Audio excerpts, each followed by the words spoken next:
Hello friends and welcome to the Exams Made Simple. So we are back for the 2nd October the Hindu newspaper analysis. हालांकि आप इसको current affairs के analysis माने क्योंकि आज के दिन द हिंदू का न्यूज़पेपर नहीं आया है। आप लोगों के घर में भी नहीं आया होगा, वेबसाइट में भी नहीं आया था। तो मैंने क्या किया कि जो भी उसकी वेबसाइट से इंपॉर्टेंट न्यूज़ आर्टिकल्स थे जो मुझे लगे डिस्कशन के लिए, और इंडियन एक्सप्रेस के भी मैंने कुछ आर्टिकल्स उठाए हैं जो इंपॉर्टेंट हैं। हालांकि इंडियन एक्सप्रेस का न्यूज़पेपर आज आया था तो वहाँ से मैंने ये न्यूज़ आर्टिकल्स उठाए हैं। एग्जाम पॉइंट ऑफ व्यू से बहुत इंपॉर्टेंट है, तभी मैं डिस्कस कर रहा हूँ। आप सबको पता है मैं टाइम वेस्ट नहीं करता हूँ इन सब चीज़ों में आपका। तो आई होप आपको मज़ा आएगा। लाइक ज़रूर करें, शेयर ज़रूर करें। स्टार्ट करते हैं आज के एनालिसिस को। सबसे पहले फ्रंट पेज की न्यूज़ ही मान लीजिए। एक जो सबसे बड़ी न्यूज़ मुझे आज की लगी वो ये थी कि पार्लियामेंट्री कमिटीज़ का टेन्योर बढ़ाने की बात चल रही है अभी, है ना। इसमें जो ओम बिरला स्पीकर लोकसभा हैं और राज्यसभा के जो चेयरमैन सीपी राधाकृष्णन, यानी कि जो हमारे वाइस प्रेसिडेंट भी हैं सीपी राधाकृष्णन, इनके बीच में कंसल्टेशन जारी है। और ये टेन्योर का डिसीजन जो है ये इसके रिगार्ड ले सकते हैं for increasing the tenure from 1 year to 2 year. अब आपको मैं सारी चीज़ें बताऊंगा, कॉन्स्टिट्यूशनल इनकी बैकिंग है, सारी चीज़ें। बट अभी आपको याद रखना है कि अभी तक जो पार्लियामेंट्री स्टैंडिंग कमिटीज़ होती हैं, है ना, पार्लियामेंट्री स्टैंडिंग कमिटीज़ लगभग 24 ऐसी कमिटीज़ हैं, तो उनका टेन्योर 1 साल से बढ़ा करके 2 साल किया जाने की बात चल रही है। क्योंकि उनका कहना है कि 1 साल बहुत कम टाइम पीरियड है फॉर डूइंग एनीथिंग पॉजिटिव। कुछ भी अच्छा करने के लिए 1 साल बहुत कम समय है, ठीक है ना। तो ये हो सकता है कि अभी हो जाए। अब आप सबको पता होना चाहिए कि कमिटीज़ जो होती हैं उनकी अथॉरिटी क्या कहाँ से आती है। तो यहाँ पे देखो लिखा हुआ है, मैंने यहाँ पे 2 आर्टिकल्स आपको याद रखने, एक आर्टिकल 105 और एक आर्टिकल 118। दोनों आर्टिकल याद रखेगा। आर्टिकल 105 जो है वो कहता है कि powers, privileges etcetera of the house of parliament and of the members and committees thereof. देखो कमिटीज देयर ऑफ लिख दिया ना, तो कमिटीज देयर ऑफ मतलब ये पार्लियामेंट्री कमिटीज एंड ऑल है ना। तो एग्जैक्ट टर्म नहीं लिखा है पार्लियामेंट्री कमिटीज, लेकिन 105 में बोल दिया कि power, privileges etcetera of the house of the parliament and of the members and the committees there of.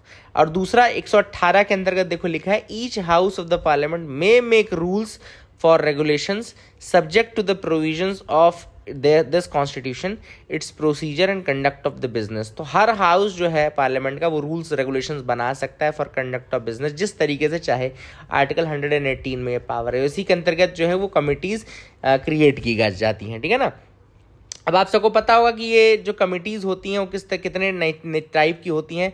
तो एक होती है स्टैंडिंग कमेटी। स्टैंडिंग कमेटी जो हो गई वो आपकी परमानेंट नेचर की हो गई, और जो एडहॉक कमेटी हो गई वो टेम्पररी हो गई। स्टैंडिंग कमेटी मतलब परमानेंट नेचर की, मतलब कि लगभग ये हर साल ही काम करती है ना, हर साल इनका टेन्योर रहता है और ये डिसॉल्व नहीं होती।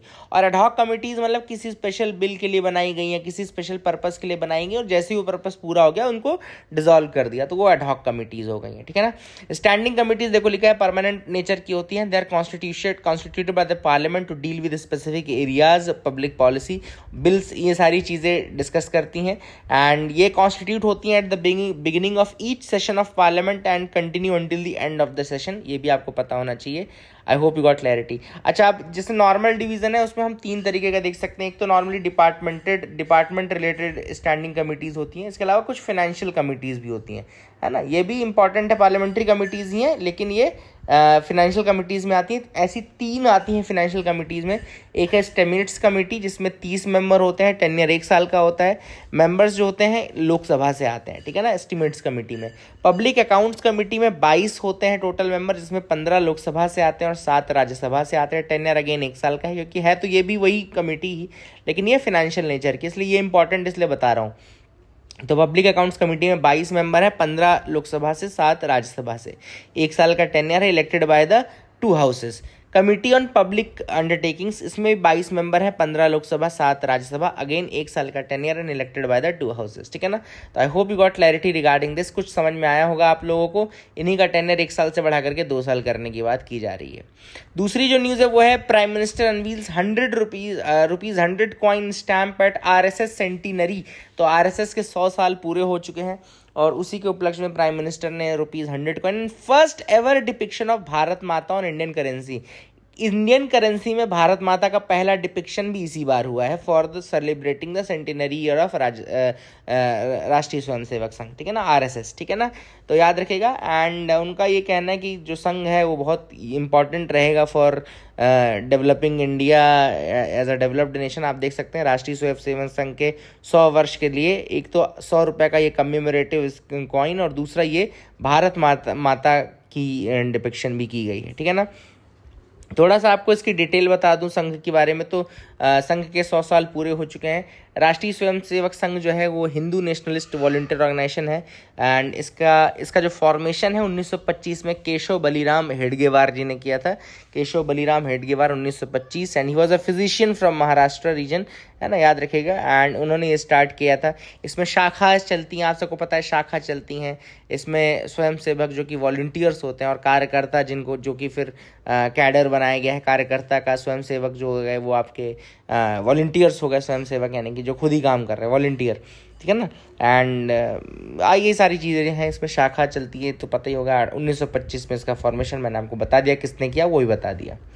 150 years of national song Vande Mataram to be celebrated across India. Union cabinet का ये कहना है कि भाई अब हम 150वां साल आने वाला है किस चीज़ का, आपके नेशनल सॉन्ग का, तो उसको हम सेलिब्रेट करेंगे। क्या है नेशनल सॉन्ग, आप सबको पता है कि वंदे मातरम। वंदे मातरम इसको नेशनल सॉन्ग का दर्जा दिया गया है, और कैबिनेट ने डिसाइड किया है कि 150 ईयर्स हम सेलिब्रेट करेंगे नेशनल सॉन्ग वंदे मातरम के। आप सबको पता होना चाहिए कि कॉन्स्टिट्यूंट असेंबली जो थी उसने वंदे मातरम को एक नेशनल सॉन्ग का दर्जा दिया था, and which is equivalent to national anthem जो कि जनगण मन है बाय रविंद्रनाथ टैगोर। एंड इसको कंपोज किया था नेशनल सॉन्ग को, वंदे मातरम को, बंकिम चंद्र चैटर्जी ने। ऑथर इनके हैं बंकिम चंद्र चैटर्जी। और वंदे मातरम का मतलब होता है आई प्रेज दी मदर, मतलब आपकी मैं पूजा करता हूँ मदर, माँ, है ना। एंड इंस्पिरेशन है the song basically emotional connect है of India as mother goddess. And इसका इंक्लूड किया गया था उन्होंने अपने 1882 के बंगाली नॉवल आनंद मठ में, है ना। 1882 के बंगाली नॉवल आनंद मठ में उन्होंने इंक्लूड किया था। इंडिपेंडेंस मूवमेंट में वंदे मातरम काफ़ी बड़ा एक ह्यूमन क्राई, मतलब it was a war cry बना हुआ था। एंड इंडियन कॉन्स्टिट्यूंट असेंबली ने इसको ऑफिशियली अडॉप्ट किया था as the national song on 24 जनवरी 1950। 24 जनवरी 1950 को इसको ऑफिशियली अडॉप्ट किया गया था, एंड इसका स्टेटस इक्वल है एज द नेशनल एंथम जनगण मन। पहली बार इसका पहला पब्लिक परफॉर्मेंस जो इसका था वो 1896 सेशन जो हुआ था इंडियन नेशनल कांग्रेस का, वहाँ पर रविन्द्रनाथ टैगोर नहीं था। तो काफ़ी इंपॉर्टेंट है ये। आई hope you got clarity regarding that. अब कुछ हम देख लेते हैं इंडियन एक्सप्रेस के जो न्यूज़ आर्टिकल्स थे। ब्रिटेन ने एक डिजिटल आईडी कार्ड की बात की है टू कर्व इलीगल इमिग्रेशन। आप देख सकते हैं ब्रिटिश प्राइम मिनिस्टर जो हैं कीयर स्टारमर, उन्होंने अनाउंस किया है plans to require workers to hold a compulsory digital identity card to tackle illegal immigration. Illegal immigration रोकने के लिए उन्होंने कहा है कि जो वर्कर्स रहेंगे they will compulsorily hold a digital identity card, है ना। इस प्लान को उन्होंने रिवाइव किया है, एंड जब उन्होंने प्लान रिवाइव किया तो ऑब्वियस सी बात है थोड़ा सा डिबेट्स भी चालू हो जाते हैं। क्यों? क्योंकि जैसे ही डिजिटल कार्ड की बात आती है तो प्राइवेसी, सिक्योरिटी, ये सारी बातें आने लगती हैं। एंड ब्रिटेन ने क्यों ऐसा किया? क्योंकि स्टारमर की जो सेंटर लेफ्ट लेबर पार्टी है अभी ओपिनियन पोल्स में इसका थोड़ा पीछे चल रहा है, तो ऑब्वियस सी बात है वहाँ पे सबसे बड़ा इशू जो है ब्रिटेन में वो इमिग्रेशन, हाई इमिग्रेशन। तो उन्होंने इस इमिग्रेशन को ही एक इशू बनाते हुए कहा कि गवर्नमेंट ने एक डिजिटल आईडी कार्ड जो है वो लिमिट कर देगा access to jobs and thereby remove one of the factors drawing migrants in, है ना। तो ये एक उन्होंने पॉइंट उठाया है, एंड इसी को वो आगे बढ़ा रहे हैं, ठीक है।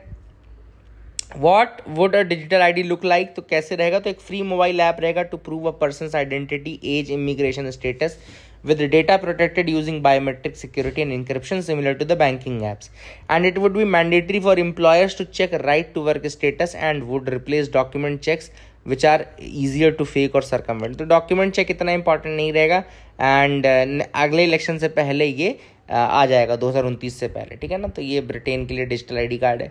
आरबीआई रेट कट की बात चल रही, तो आरबीआई ने इस बार रेट कट नहीं किया, एक न्यूट्रल स्टैंड रखा है। तो उसी के ऊपर ये आर्टिकल है कि भाई आरबीआई ने क्यों न्यूट्रल स्टैंड रखा और क्या कुछ किया जा सकता था। तो वहाँ मैं आपको बता दूँ, देखो आरबीआई 2 से 3 चीज़ें कर सकती है। मैं आपको बता रहा हूँ आरबीआई 2 से 3 चीज़ें क्या कर सकती है। तो या तो इंटरेस्ट रेट बढ़ा देगी, या फिर वो इंटरेस्ट रेट घटा देगी, या फिर वो बराबर रखेगी। तो जब बराबर रखती है तो उसको हम बोलते हैं न्यूट्रल स्टैंड, मतलब आरबीआई का न्यूट्रल स्टैंड है, कुछ ज़्यादा मतलब बैलेंस्ड अप्रोच है। लेकिन अगर आरबीआई इंटरेस्ट रेट बढ़ा रही है, इसका मतलब है कि वो इन्फ्लेशन से परेशान है ना, यानी कि इन्फ्लेशन से लड़ना है। अगर इंटरेस्ट रेट बढ़ाया जा रहा है तो इसको हम बोलते हैं टाइट मनी पॉलिसी। व्हाट हम बोलते हैं इसको? टाइट मनी पॉलिसी या हॉकिश मनी पॉलिसी। इसको क्या बोलते हैं? हॉकिश मनी पॉलिसी या tight money policy. Inflation rate जब ज़्यादा होता है तब ये पॉलिसी अडॉप्ट की जाती है।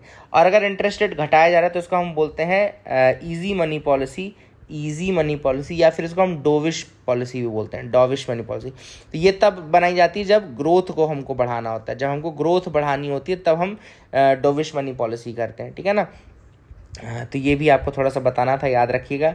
Zelensky IAEA chief warns of risk of nuclear power plant in Ukraine. Ukraine का न्यूक्लियर पावर प्लांट आपको पता है ज़ैपोरिज़िया, देखो लिखा ना ज़ैपोरिज़िया न्यूक्लियर पावर प्लांट जो है सदर्न यूक्रेन में, and it has lost its external power supply more than a week ago. और ये किसके कंट्रोल में इस समय? रशिया के कंट्रोल में है।